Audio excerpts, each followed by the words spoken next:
Imagine a country where, in the 1960s, buying a new car was almost impossible. New Zealand. The government tightly controlled imports, almost everything. Cars had waiting lists, and even if you were lucky, you had to pay up to 60% of the price up front and still wait. But instead of waiting for years, they did something else. They took simple mechanical parts from Škoda and built their own car. It looked like a Land Rover, but it wasn't. And to make it happen, they had to strike a deal with communist Czechoslovakia at the height of the Cold War. This is the Trekka, the only mass-produced car ever built in New Zealand. A machine born out of necessity, used even in Vietnam, and decades after disappearing, it was suddenly remembered. At the time, New Zealand had no mass car manufacturing of its own. Most vehicles were assembled from imported kits. Fully built cars were heavily taxed, making them expensive to import. But if a car was assembled locally, the rules changed. The more parts were made in New Zealand, the fewer restrictions applied. And that created an opportunity. Someone spotted it quickly. Philip Andrews, a Škoda importer in New Zealand, worked with these cars every day. While taking apart a Škoda Octavia sedan, he noticed something important. A car could be split into parts. The engine, transmission, and chassis on one side, the body on the other. And that's when the idea came together. In 1965, he made a deal with the Czech state trading company Motakov to import only the chassis without the body. Everything else would be built locally in New Zealand. It sounded unusual, but from an economic point of view, it was the perfect solution. This is where the story gets strange. To make the idea work, Andrews had to negotiate with communist Czechoslovakia, right in the middle of the Cold War. The Iron Curtain, two worlds that barely interacted, suddenly found a way to work together. According to some accounts, the deal may have even involved barter New Zealand wool in exchange for Škoda mechanical components.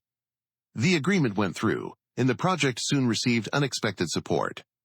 In 1965, Škoda sent one of its experienced engineers, Josef Velebny, to New Zealand. Working together with local designer George Taylor, they developed the body of the new vehicle based on the Octavia super chassis. The wheelbase was shortened to improve maneuverability on rough terrain. Ground clearance was around 190 millimeters, and the car featured independent suspension on all four wheels. As an option, buyers could also get a locking rear differential.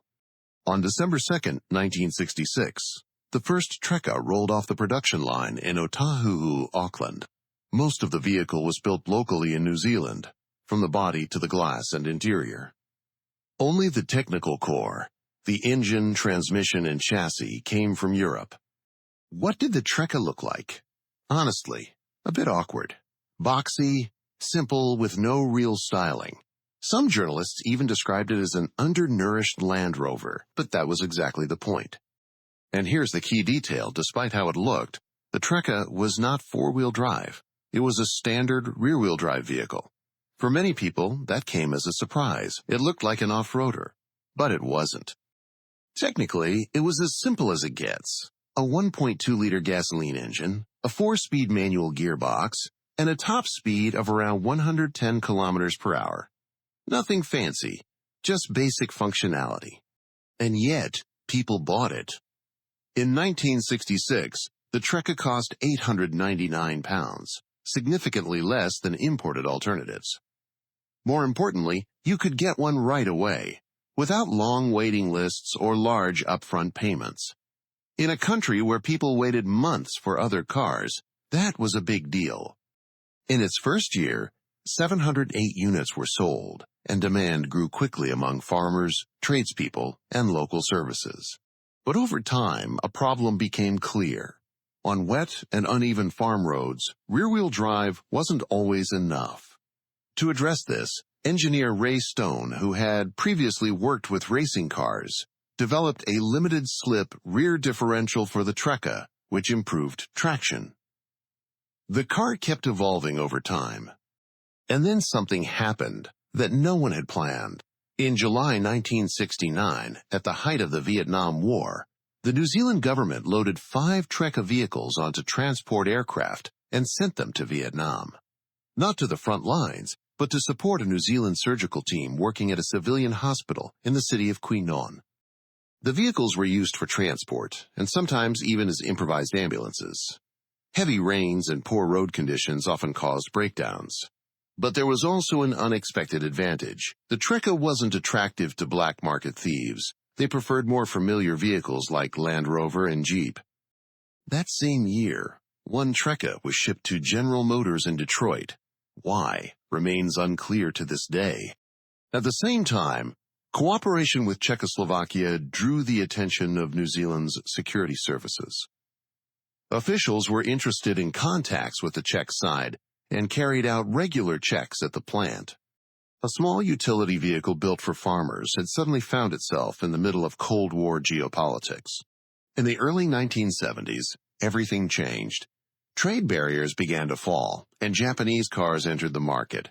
More modern, more reliable, and more affordable. The Trekka's advantage disappeared. Production stopped in 1972.